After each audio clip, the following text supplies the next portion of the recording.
Welcome back to Cooking with Chris. Today we are making boeuf bourguignon, which is a beef stew.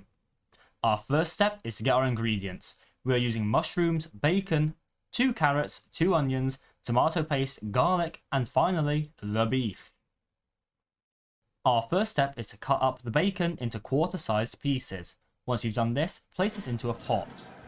That sizzle sounds nice. Remember to stir that bacon constantly, as bacon burns as easy as London in 1666. After about a minute or two, turn the heat down and let it sit. Whilst this is cooking, take your beef, lay it on some paper towels, and press it to get rid of some of the juices. Don't squish it, just press it just enough to dry it a bit. Once done cooking, take the bacon out of the pot and put it on a plate next to some crushed garlic. Now we add in the beef. Put that meat in like it's the Japanese at Nanking.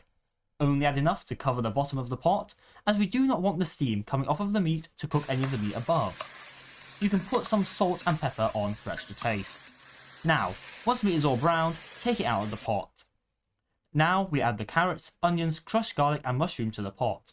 Make sure to scrape all the stuff stuck to the bottom of the pot, as that's where all the flavour is.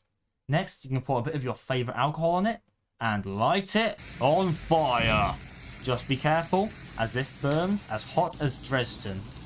Now, after the vegetables are cooked, add in the meat.